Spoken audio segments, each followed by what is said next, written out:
Assalamu alaikum dear students, this is Muhammad Tahir Raza and welcome back for our next lecture, that is the punctuation about the second short story Clearing in the Sky.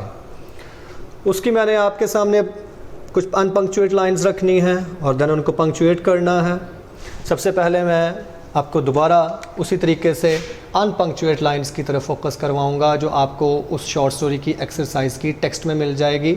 और जैसे कि मैंने पहले punctuation के segment में बोला कि जैसे जैसे आप जौन सी भी एक्सरसाइज आपको दी गई हुई है वो अनपंक्चुएट लाइंस को आप अपनी ट्रांसलेशन तैयार करते वक्त एनसर्कल कर लें ताकि आपको पता रहे कि ये वाली मेरी पंक्चुएशन की लाइंस हैं। ये आपको आपके टेक्स्ट बुक रीडिंग के दौरान ही ऐसे इनको मिला लेना चाहिए, एनसर्कल कर लेना चाहिए और इसके ऊपर लिखना चाहिए कि ये मेरी पंक्चुएशन की लाइंस हैं। ठीक है, 2 से 3 चीज़ें बार बार मैं कहता रहूँगा मेरा बेटा कि कैसे जो है आपने पंक्चुएशन करते वक्त फ़ोकस में रखनी है। अपने रूल्स लाजमी पढ़िएगा, मैंने आपको बता दिया हुआ है कि रूल्स आपको मिल जाएंगे आपकी हेल्पिंग बुक पे अलहदा से पंक्चुएशन के लिए। तो देखें ये वाला सेगमेंट है हमारा, ये लाइंस कुछ दी गई हैं। Now you are coming to something son, he said as he pushed down the top wire so that he could cross the fence. This is something I want you to see. अब ये वाली lines आपको अनपंक्चुएट lines में दे दी गई हैं। पहले मैंने आपको ये बोला, क्लियर किया कि कहाँ पर भी आपके आई एंड वी आ जाते हैं तो फिर आप वहाँ पर एक्चुअल वर्ड्स को ले लेते हैं। लेकिन एक और भी तरीका होता है एक्चुअल वर्ड्स को समझने का, क्योंकि बार बार जितनी टेक्स्ट आप पढ़ेंगे आपको जगह जगह कोटेशन मार्क्स के सामने से गुजरना पड़ेगा। कोटेशन मार्क्स आपके फोकस में आएंगे। कोटेशन मार्क्स अहम तरीन चीज़ हैं, इसलिए इस टॉपिक को लाजमी पढ़ें मेरा बेटा। आपकी हेल्पिंग बुक पे भी है, मैं भी इंशाल्लाह आपको साथ साथ ये गाइड करता चलूँगा। अगर आई और वी नहीं होंगे तो फिर अगर एक्चुअल वर्ड्स आते हैं तो वो कैसे समझने हैं, अब मैंने इस लेक्चर में आपको ये समझाना है। आपको वहां पर कॉन्टेक्स्ट को माइंड में रखना है। आपके कॉन्टेक्स्ट में आपका नैरेटर कौन है। अगर आई और वी है फिर तो डायरेक्ट आपको सोचने की ज़रूरत ही नहीं है ना कि वहां पर मुझे एक्चुअल वर्ड्स है कि नहीं है। यकीनन है आई और वी जैसे ही आएंगे आपका कैरेक्टर अपने बारे में खुद बोलना शुरू हो रहा है। लेकिन अगर आई और वी भी नहीं है फिर भी एक्चुअल वर्ड्स आ गए हैं, वो कैसे आ गए हैं ये आपने समझना है। ज़रा आपने अपने नैरेटर को देखना है, क्या आया नैरेटर अपना मेरा वो जो वहाँ पर कैरेक्टर है, स्पीकर है, नैरेटर है, वो बोल रहा है, वो किसी को कुछ कह रहा है, उसके अल्फाज मालूम हो रहे हैं। ये आपको उसका कॉन्टेक्स्ट समझाएगा स्टोरी का, उसके कॉन्टेक्स्ट में आपको पता चलेगा। देखें जब गौर करेंगे, now you are coming to something son, लग रहा है जैसे कैरेक्टर खुद अपने बेटे से बात करनी शुरू हो गया हुआ है। यानी वो ओल्ड मैन जो है वो अपने बेटे को खुद कह रहा है, बेटा अब तुम कोई चीज देखने वाले हो। ओके, ही सेड, यहां पर जाकर हम कह सकते हैं ही सेड, जैसे ही उस कैरेक्टर को कोई और नॉमिनेट कर देगा तो वहां से हम ले कह सकते हैं कि ये राइटर उसके बारे में बात कर रहा है या थर्ड पर्सन जो उस स्टोरी के बारे में हमें बता रहा है। ये होती है लैंग्वेज की टेक्निक, लैंग्वेज की टेक्स्ट को समझने का तरीका। बहुत सारे बच्चों को टेक्स्ट पढ़नी ही नहीं आती है। उसकी रीज़न क्या है? क्योंकि उन बच्चों को कभी भी कैरेक्टराइजेशन के बारे में नहीं बताया जाता है, कभी भी नैरेटर के बारे में नहीं बताया जाता है, कभी भी नैरेशन को इतना फोकस ही नहीं किया जाता है कि कहाँ पर नैरेटर खुद बोलना शुरू हो गया है, वो कैरेक्टर खुद बोलना शुरू हो गया।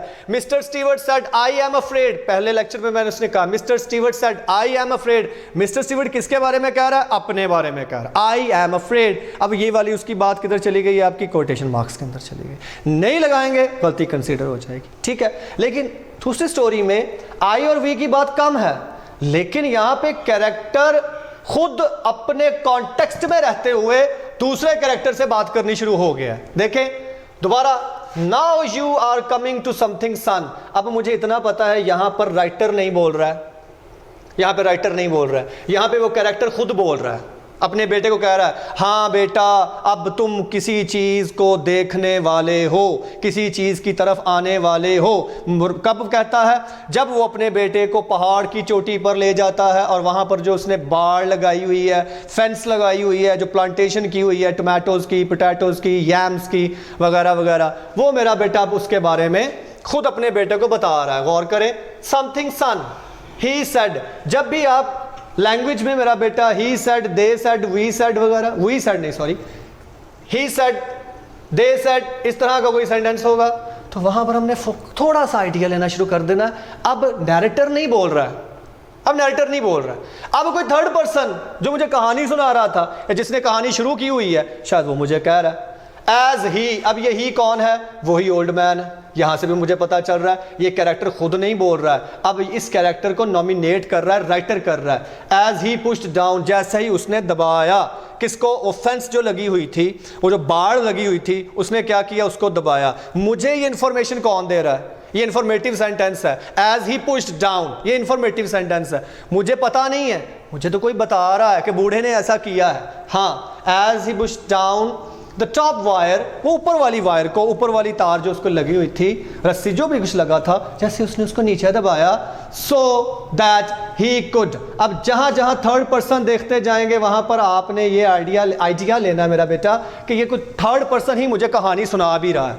ऑल दो ये नॉमिनेट किसको कर रहा है? ओल्ड मैन को कर रहा है बेटा, लेकिन मुझे कहानी सुनाना एक फन है बेटा, कहानी सुनाना एक फन है। आप एक कहानी सुनाते हैं, आप कैरेक्टर क्रिएट करते हैं, आप कॉन्टेक्स्ट क्रिएट करते हैं, आप स्टोरी क्रिएट करते हैं, स्टोरी में कॉन्फ्लिक्ट होता है और उस कॉन्फ्लिक्ट के रिवॉल्व हो रही होती है और उसके इर्द गिर्द घूम रही होती है पूरी स्टोरी। वो पूरी स्टोरी हमारे फोकस में होनी चाहिए, ठीक है। So that he could cross the fence, this is something I want you to see.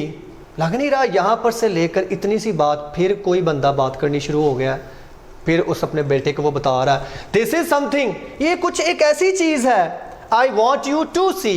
I want you एक सेंटेंसेस इस तरह के बनाए जाते हैं मेरा बेटा लैंग्वेज में, जब आप चाहते हैं कि किसी से आप रिक्वायरमेंट करते हैं आप ऐसा करें। I want you to prepare this, मैं आपसे चाहता हूं आप इसको प्रिपेयर करें। They want me to do this, वो मुझसे चाहते हैं, यानी वो ये कहते हैं मुझसे कि मैं ऐसा करूं। He wants me to play well, वो मुझसे ये तवक्को करता है, मुझसे ये चाहता है क्या? मैं अच्छा खेलूं, ठीक है। अब this is something I want you, मैं चाहता हूं तुमसे, तुमसे ये चाहता हूं। आई वॉन्ट यू टू सी, मैं चाहता हूं कि तुमसे तुम ये देखो। ये हो गई हैं आपकी अनपंक्चुएट लाइंस। अगर एक्चुअल वर्ड्स आई और वी के बगैर देखने हैं तो वो मैं आपको आज फोकस करवा रहा हूं, वो फिर आपको नैरेटर और उसके कॉन्टेक्स्ट में जाना पड़ेगा। डायलॉग किसका है? डायलॉग बोलने वाला क्या आया किसी और को नॉमिनेट कर रहा है या कि नहीं कर रहा है? अब जरा पंक्चुएट लाइंस में आइए। पहले भी मैंने आपको कहा नाउ एक ट्रांजिशनल डिवाइस है, यहां से हमारी बात की शुरुआत हो रही है। जब मुझे ये पता चल गया you are coming to something son, तो मुझे ये भी पता होना चाहिए ऑब्वियसली अब कैरेक्टर खुद बोलना शुरू हो रहा है, कैरेक्टर बोलना स्टार्ट हो गया है। कोटेशन मार्क्स लगाइए। नाउ फिर वही बात, कोटेशन मार्क्स के अंदर पहला लेटर आपका कैपिटलाइज हो गया, इधर फोकस करिएगा जरा। नाउ कॉमा लगा दिया मैंने, यू, ये आर, अनपंक्चुएट लाइंस में ये यहां लिखा हुआ है, यहां पे अनपंक्चुएट लाइंस में इसके ऊपर कोई अपॉस्ट्रोफी नहीं है, कोई जनाब कॉमा नहीं लगा हुआ वगैरह वगैरह, ठीक है।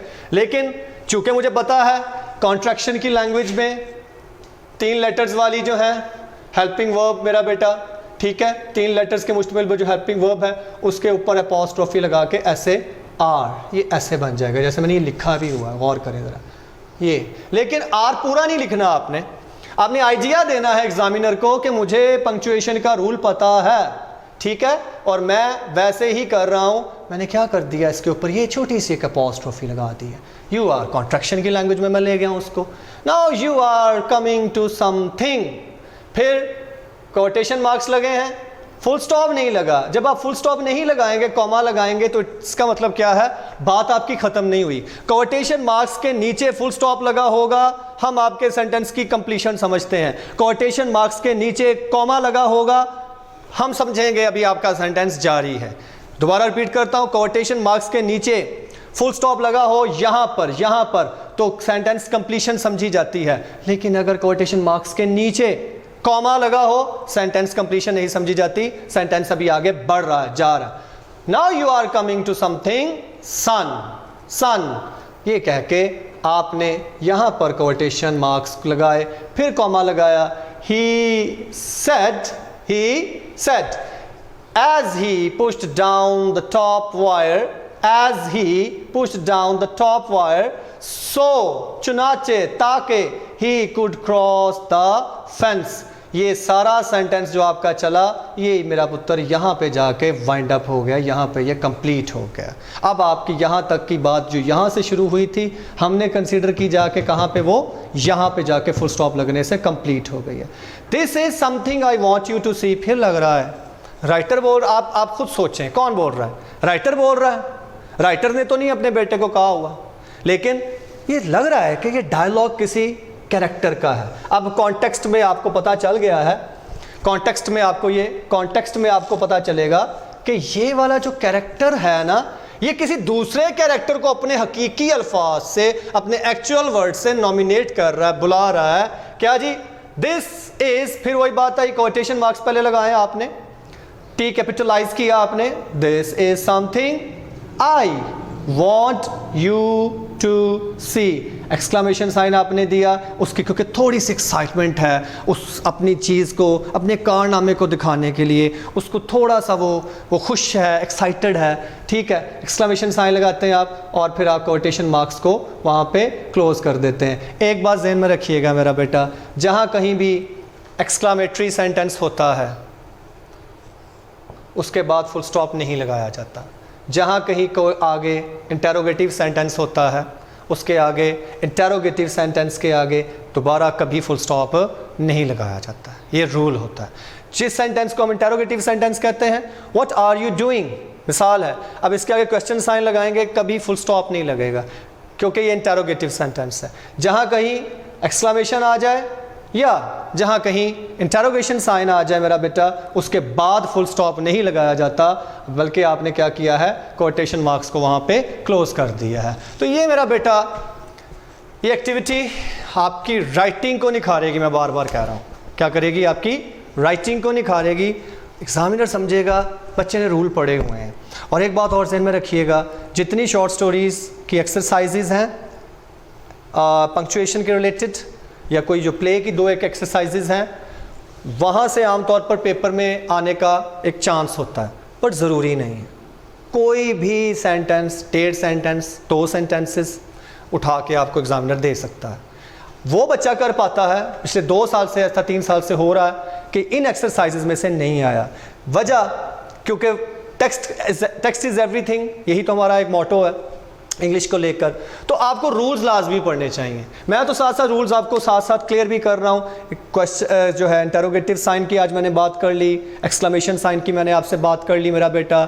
उसके अलावा मुख्तलिफ जो कैपिटलाइजेशन में जाने हैं वो कैसे हैं, अपॉस्ट्रोफी लग के कॉन्ट्रैक्शन की लैंग्वेज कैसे हो जाएगी, ये सब कुछ पंक्चुएशन ही तो है मेरा बेटा जो मैं आपको समझा रहा हूँ। ओके, अब आपका काम भी ये है, दोबारा एक दफ़ा उनको पढ़ें, और जब आप टेक्स्ट पढ़ रहे हैं उस वक्त आपका फोकस ज़रूर होना चाहिए मेरा बेटा कि टेक्स्ट में मेरे ये सेंटेंसेस कैसे डेवलप हो रहे हैं और कैसे इनके आगे जो है वो ट्रांजिशनल डिवाइसेस वगैरह वगैरह जो भी वो यूज़ होती जा रही हैं। ठीक है, तो ये हुई हमारी मेरा बेटा सेकंड शॉर्ट स्टोरी की पंक्चुएशन। इंशाल्लाह अब जो दूसरी असाइनमेंट मैं आपको दूंगा उसमें पंक्चुएशन में ऐड करूंगा मेरा बेटा, और वो आपने अपने घरों में बैठ के असाइनमेंट के तौर पर लाजमी लिखनी है। मॉक एक्सरसाइज कीजिए मेरा बच्चा, करें मेरा बेटा, उससे आपको बड़ा फ़ायदा होगा। थोड़ा सा फोकस करने से इंशाल्लाह आप बिल्कुल क्लियर कर लेंगे अपने इन आइडियाज़ को, और हम आपको यहाँ पर इंशाल्लाह पूरी तरह गाइड करते रहेंगे। हमारे नंबर्स हैं, आप हमें कांटेक्ट कर सकते हैं, आप हमसे कुछ भी पूछ सकते हैं, कोई भी बात रिलेटेड कर सकते हैं। Any time my son, you are welcome. Thank you very much my son. अल्लाह हाफिज़।